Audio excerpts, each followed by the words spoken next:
Hello everyone, David Piercy here. JimiHendrixOnline.com is my website. Thanks to all of you who have visited there. And for those of you who have also checked out my Tribute to Jimi YouTube channel. But today I want to digress from that and talk a little bit about B.B. King, whose recent passing has saddened music fans and blues lovers all over the world. Now, B.B. was such a towering figure, such an icon. And when you look at the history of it, the last of the old school bluesmen, going back, you look at guys like John Lee Hooker, Howlin' Wolf, Muddy Waters, the Three Kings, Freddie, Albert, and B.B. B.B. was the last one. But he was such an influence on so many of the players that we hold dear today.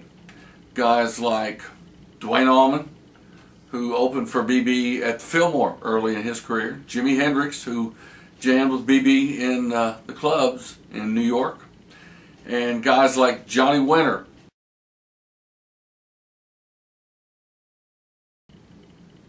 Eric Clapton.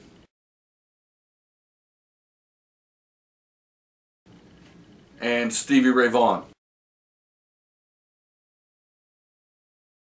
who all became lifelong friends and shared many a stage with B.B. Now, B.B. was just known for what a great guy he was. And which brings me to my personal story. You know, everyone has a few moments in your life which will just stand out forever, just shining moments that will just always be with you. And mine goes back to the spring of 1972. In April '72, I was a kid. I was a 19-year-old sophomore art major at Middle Tennessee State University.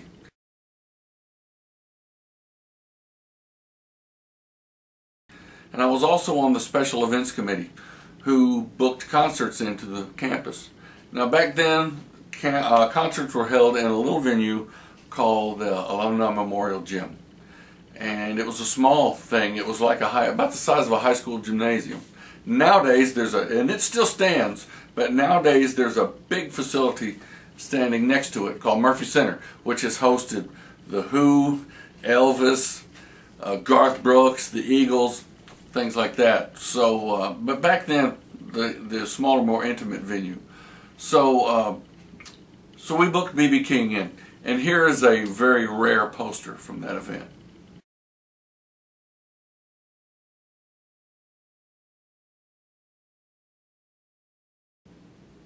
Now check out those prices. $3 in advance, $4 at the door. Yeah, right. So I mentioned that I was an art major.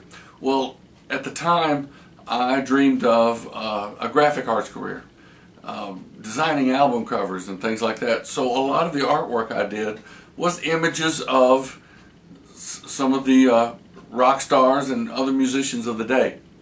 So I had done a painting of B.B. Now we're talking on stretched canvas and framed, and it was the image which adorned the cover of what was then B.B.'s current album, Live at the Cook County Jail. And if I do say so myself, I captured the image pretty well.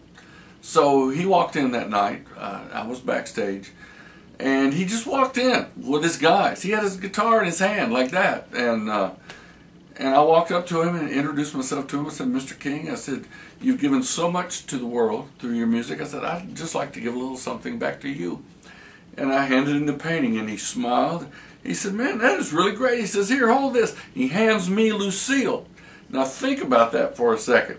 An honor, I guess, but I was more scared of dropping it. I was hanging on. It was a beautiful Gibson 335 without a fingerprint or a scratch on it.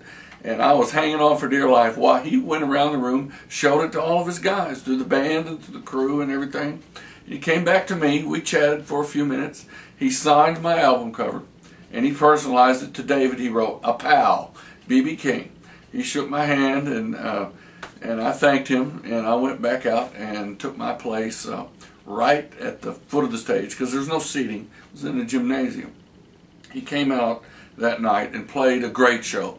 You know, as I remembered, it was well over 2.5 hours. And toward the end of the show, the band is just kind of jamming. They're just kind of doing a slow blues shuffle.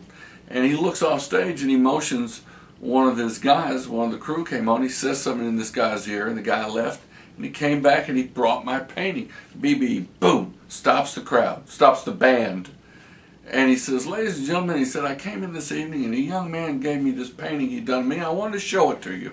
And he shows my painting to the crowd. Big round of applause. And then he said, man, and his name, and he read my name.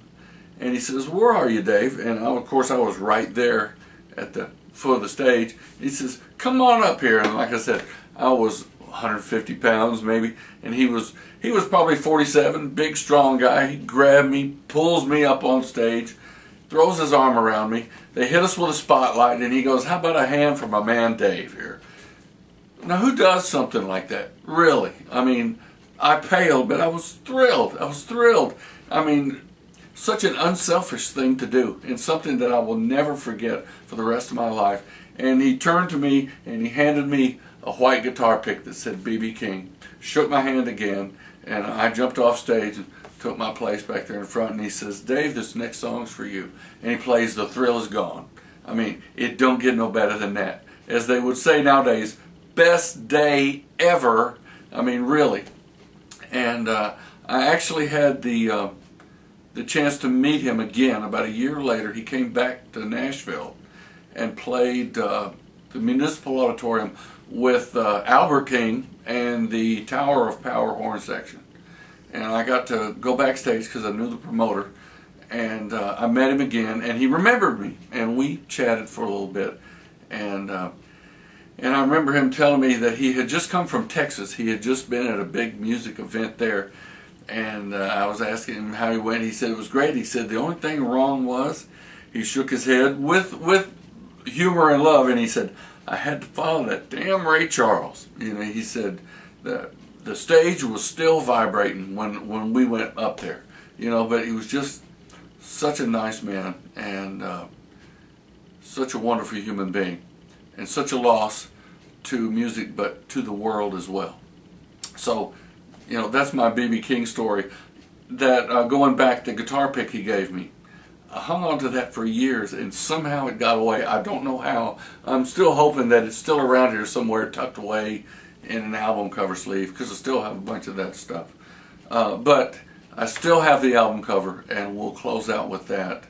And I thank you for watching, and we'll see you next time.